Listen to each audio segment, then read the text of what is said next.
this is basically how you can organize data. And everything starts out, everything is at least nominal. Okay. Nominal just means we can break it into categories. So it can be hair color, eye color, gender, those kinds of things. We can break them into categories, but can we put them in order from like best to worst? Is there a best hair color? Brady thinks so, but most of us would agree, no, there's not a best. We can't put them in an order that would be universally accepted and make sense to me. So nominal data, we just have categories, and that's all we can do with it. Nationality would be another one. We have those groups, but we can't put them in any specific order. If you can then put them in an order, that's called ordinal. So think about the Olympics. Okay, you can get the bronze, silver, or gold. Those are categories. Can we all universally agree that gold is the best? Yes. So that makes it ordinal because there is an order that makes sense to us. If you've ever taken one of those surveys where strongly agree, neutral, disagree, strongly disagree. Okay, it's not a numerical order, but is there an order to those questions? Yes, so that's ordinal data. Those two, these are dealing with qualitative data. Remember, qualitative and quantitative, what's the difference? If it's numerical, that's your quantitative. Otherwise, it's qualitative. If it's numerical, if it's quantitative data, you are going to be down here at either interval or ratio. Right, so everything has the categories of the steps above it. Interval, it can still be put in categories. Those categories can still be put in order. Then it says evenly spaced. Okay, test scores. Is there the same distance between a 90 and a 91 as there is between an 80 and an 81? Yes. Temperature. Okay, every degree. Anything with dollar amounts. Okay, that makes sense. However, ratio, really between the two of these, this is what I like to think about.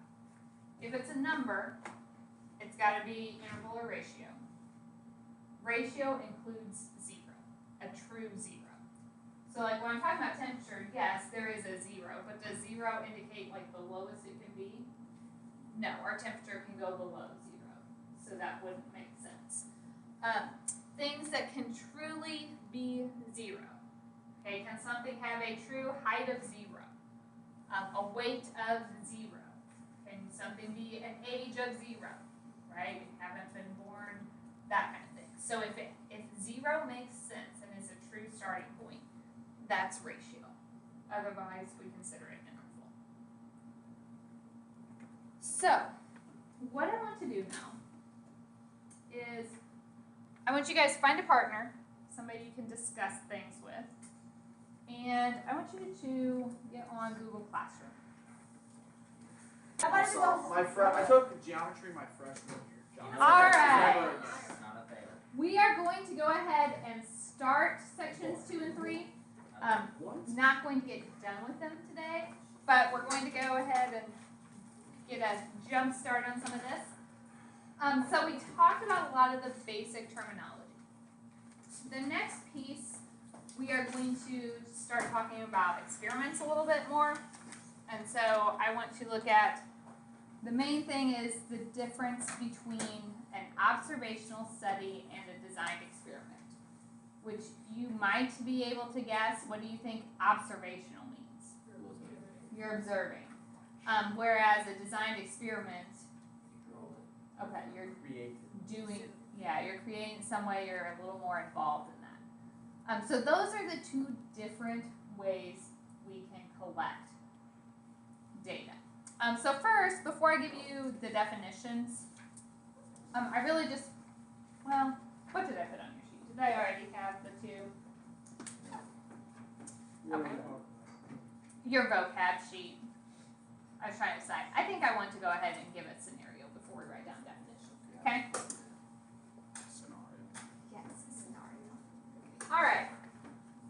So researchers. So we have two researchers that want to investigate cancer risk among Danish cellular phone users who were followed for up to 21 years.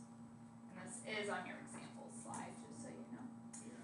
To do so, they kept track of 420,095 people whose first cell phone subscription was between 1982 and 1995. In 2002, they recorded the number of people out of that group who had a brain tumor and compared the rate of brain tumors in this group to the rate of brain tumors in the general population. They found no significant difference in the rate of brain tumors between the two groups. The researchers concluded that the cell phone was not associated with increased risk of brain tumors. So, is that a designed experiment or an observational study? Okay, why?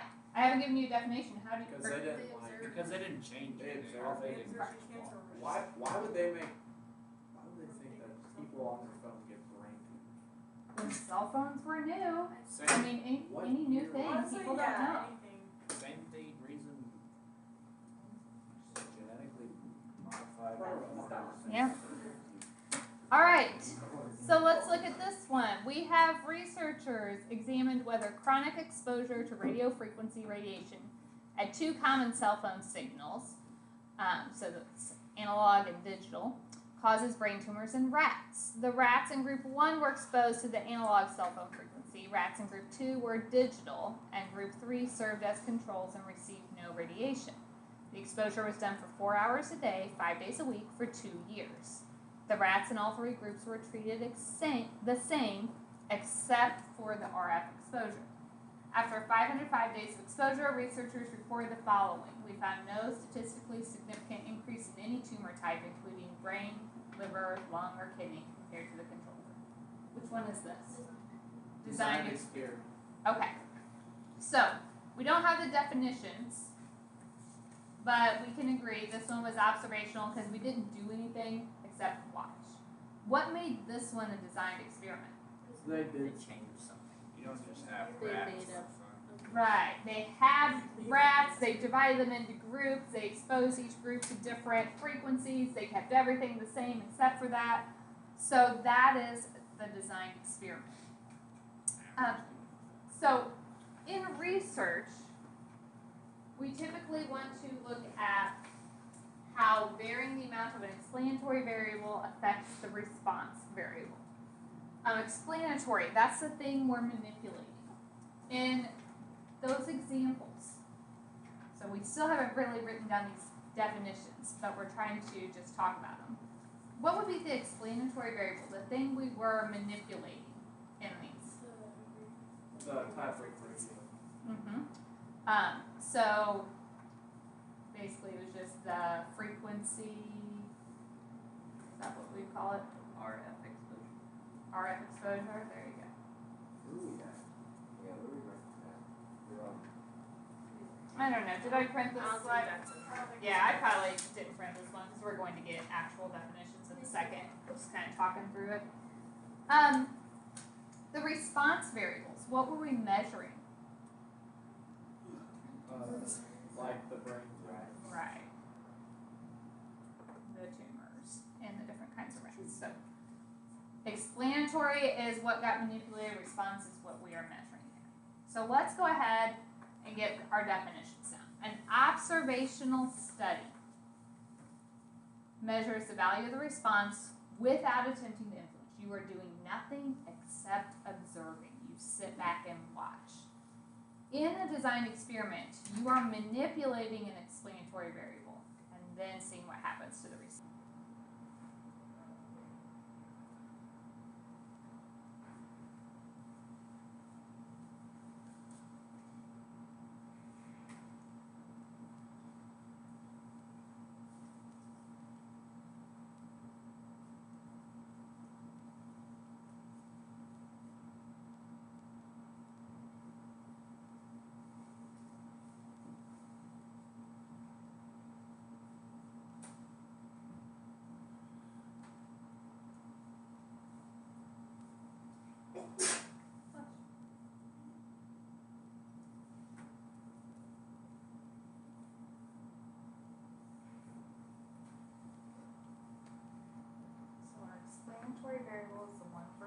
controlling. The response is what we are measuring, the outcome we're looking at. Yeah, that's a good question. Which one is better, an observational study or a designed experiment? Why? There isn't one big thing. Okay, Neither. Why? Because you can look at something and get one response, and then the other one you get almost the same response. You can do different. okay. They both have their positives and negatives. What would those be? Oh, You can change the oh, possibility like that. in an experimental. It's almost like a science.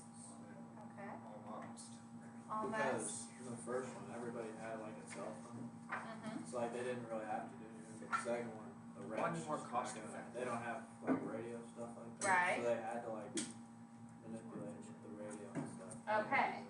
So in the first one with the cell phones, would it have been ethical for me to be like, okay, I want you to talk on your cell phone 3 hours a day so I can see if it makes you sick?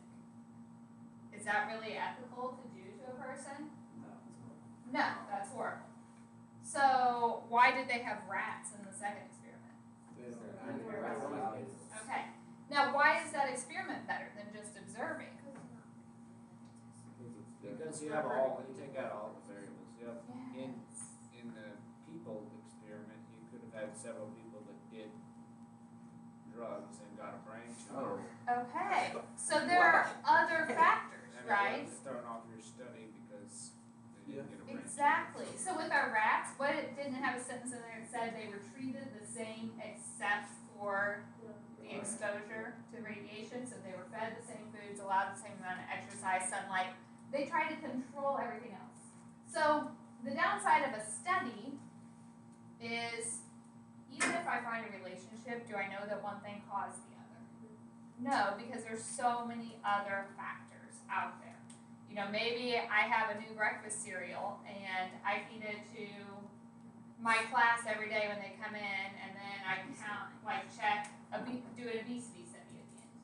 If my class has more obese people in it, does that mean that the cereal made them obese? Yeah. It could, but does it guarantee that? No, because did I control anything else? Did I look at exercise or other diet Maybe or that just makes us hungry. genetics or any of those things? No, so I really didn't learn anything.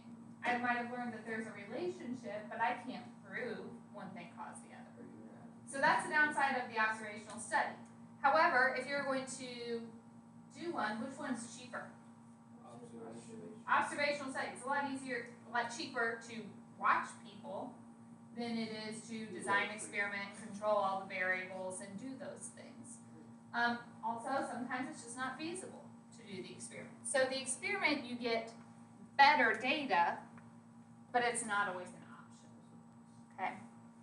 The downside of the observational study is we can't control everything. We don't know what other factors might be an issue. So this is where I'm going to end today. Last slide. Researchers want to determine the long-term benefits of the influenza vaccine on seniors aged 65 years and older. The researchers looked at records of over 36,000 seniors for 10 years. The seniors were divided into two groups. Group 1 were seniors who chose to get a flu vaccine. Group 2 were seniors who chose not to get a flu vaccine. After observing the seniors for 10 years, it was determined that seniors who get flu shots are 27% less likely to be hospitalized for pneumonia or influenza, and 48% less likely to die from them. Does this mean all seniors should get their flu shots? No? Why aren't you guys Some convinced? people could be going out and talking to people more than others. Okay. So, Exposed to more. yeah. There could be a correlation with people that choose to not get their flu shot also are more outgoing or something. Okay, so we didn't take into account their exposure levels. We didn't take into account maybe the people that didn't get their flu shot had other health conditions that might have played into it. Would that, if they have other health issues, could that increase their chances of being hospitalized for pneumonia and influenza? Yeah. Absolutely. We didn't take into account the general health. Maybe the people that got their flu vaccine are ones who regularly went to the doctor. Would going to the doctor when you're sick help improve your odds of staying out of the hospital? Yeah. Yes, so we can't control for all those things. So we could say there's a relationship, but not that one or the other. All right, I'm done for today.